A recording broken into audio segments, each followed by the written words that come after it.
Hey everyone, we're Nikhil and Diego, and we believe connection between coach and athlete. And that's why we built SPORTEK, the AI co-pilot to personalize group coaching.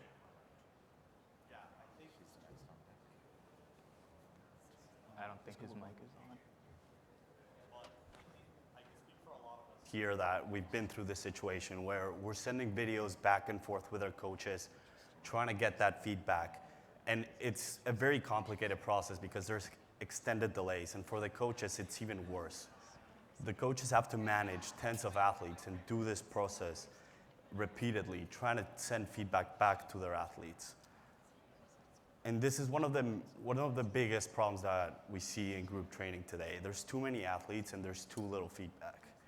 So athletes, they face very limited interactability with their feedback and face extended delays on it.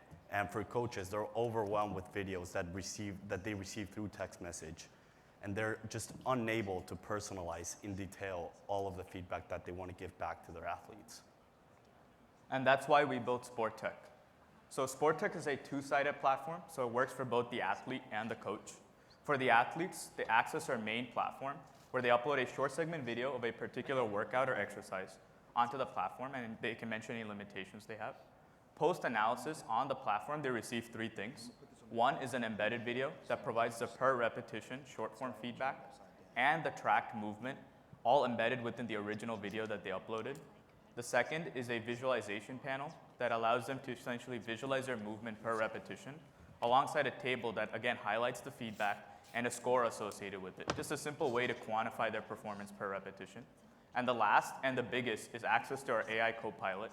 So what the AI co-pilot does, which is that bar on the very right, is it gives full control to the athlete so they can ask for additional details on their feedback, dive deeper into their existing feedback, specific data points from the movement, and even do cross-video analysis across the videos that they've uploaded in the same session. This also involves being able to create custom visuals. So if you look at the very first image on the top, that's an example of someone having uploaded a rowing form onto our platform. And there they've created two visualizations.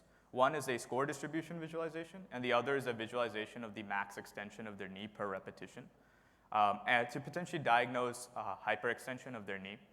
And so the diagnosis and the visualization creation is all done through simple text requests through our co-pilot in plain English, and they get the responses and the visualization immediately. We also make the entire platform a lot easier to use for coaches and benefit from, in terms of providing them an individual summary report. Essentially, it's a quick highlight report that is based on the athlete's interaction with our platform, so it involves what the athlete is curious about, concerned with, and points of improvement. And we also provide them a group summary report, which is essentially a master report that highlights the group's dynamics based on all the athletes that have uploaded onto our platform, essentially as a way for them to measure the effectiveness of their training regimen for the entire group. So this way, we deliver value on three fronts for coaches and athletes. One is we provide interactive feedback to the athletes. Second, we save time and increase scalability for coaches since they have lower burden in terms of pre-session preparation. And for both, we provide an on-demand solution that mimics coach interactions with athletes while still keeping the actual coach in loop and in sync. So, okay, it looks like a formatting issue over there.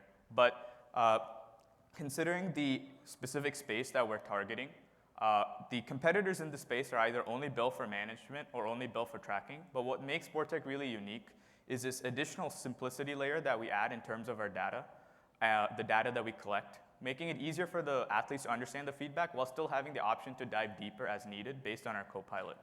For coaches, we go beyond the individual summary report, like I mentioned, providing that group dynamics report, which makes it really easy to measure the effectiveness of their training regimen for the entire group and guarantee group success in addition to individual success.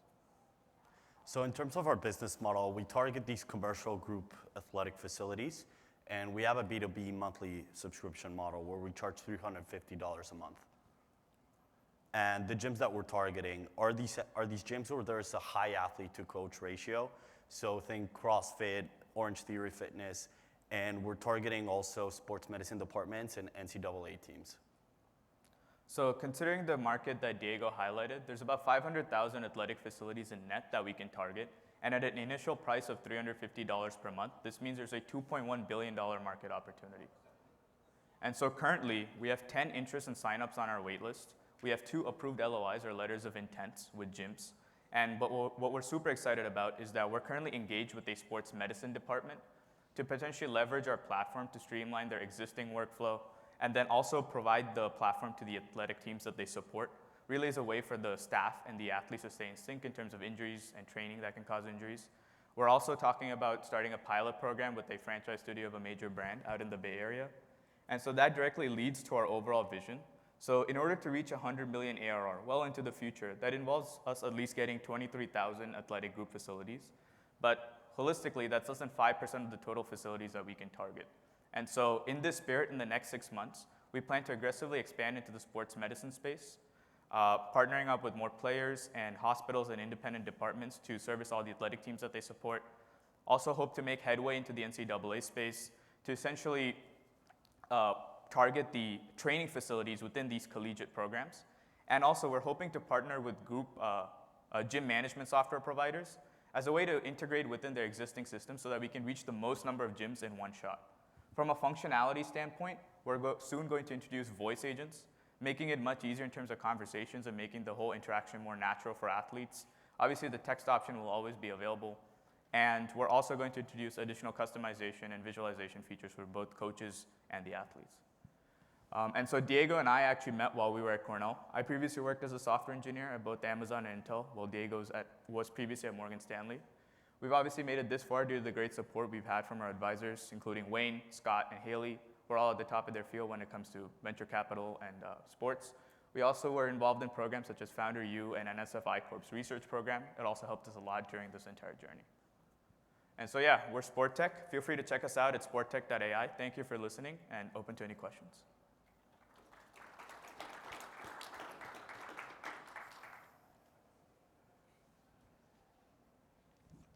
I'll jump in.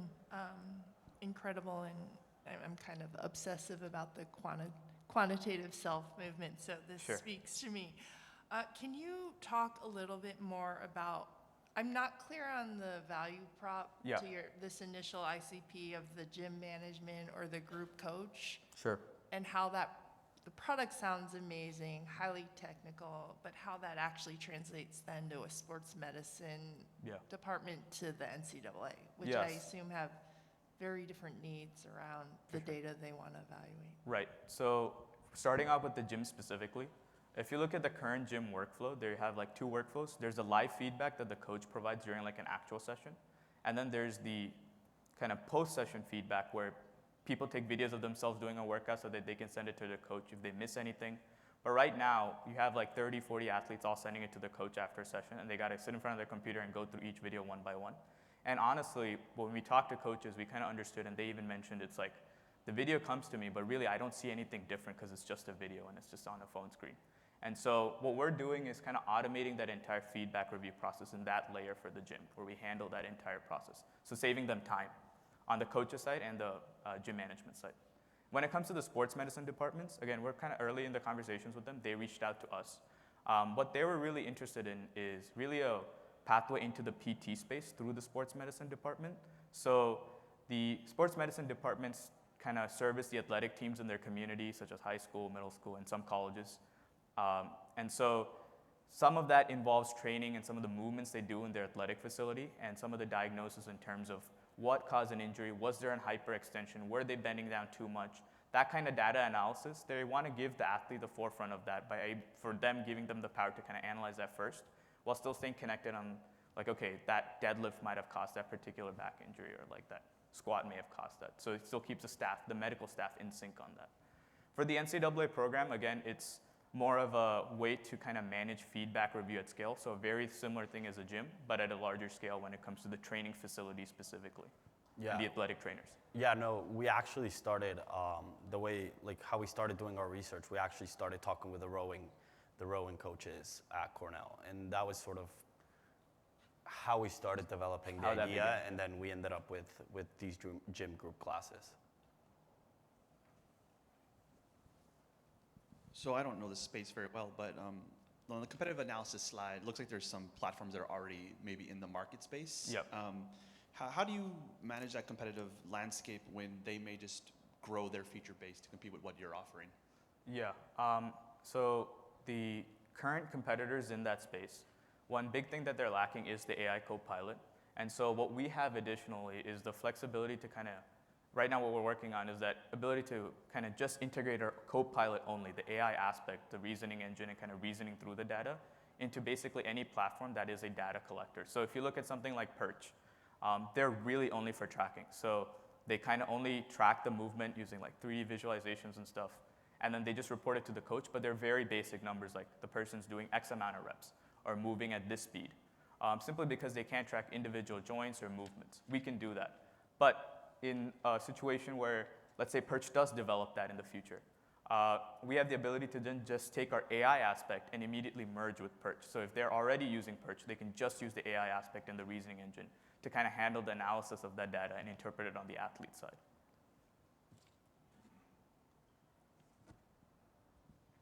Thank you. Can you speak a little bit about what data is the AI copilot trained on? Yeah. Is it the video, kind of metadata of the video analysis? How is that feedback generated with the AI? Yeah, if you can speak. Yeah, so there's kind of two components of our platform. So there's the one that tracks the movement and provides the short form feedback. That's our own custom model that we kind of trained alongside working with some of our early adopting coaches and resources that are trusted by coaches. So in the CrossFit space, that involves CrossFit videos that the coaches have access to and they've trusted us with. And so that feedback is based on some of the joint movements. For instance, for rowing, we're tracking the knee, elbow, and the hip. And so those specific joint data comes from the videos that the coaches provide us in their whole CrossFit database. And also Diego talked with the athletic trainers when we were at Cornell regarding some of that data. The co-pilot specifically is really kind of depending on the data that our custom model collects and providing this interpretation layer, so making it kind of easier to understand for the athlete. So instead of number dumping to the athlete, we kind of make it like simple English, kind of easy to understand what's happening. And then we also give the co-pilot the ability to kind of do tasks autonomously. So let's say I tell it I want to send the summary to the coach, it'll do that. It'll send the summary to the coach. Or like I mentioned, can you redo the analysis, but consider this time that my knees can't bend as much. It'll just restart the analysis on its own and consider that new limitation. So the co-pilot is really just a way for the athlete to interface with the data. And so its training is more kind of dependent on our transformer model that we built or the custom model that we built, and that's trained on sources that we've worked with coaches and they trusted.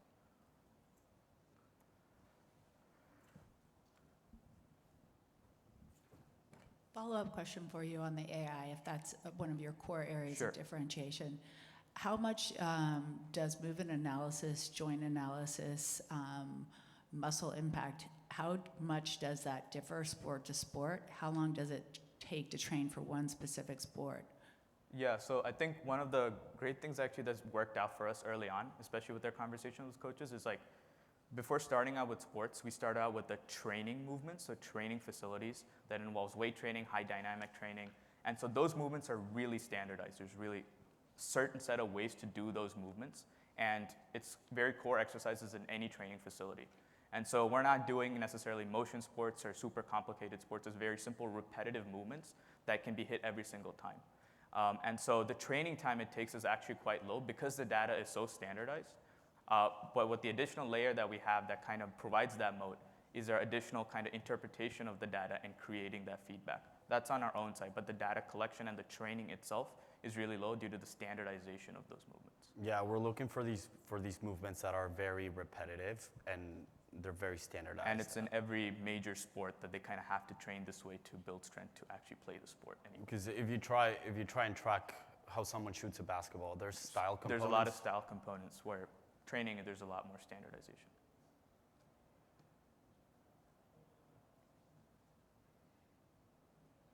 Cool. Awesome. Thank you so much. Thank you.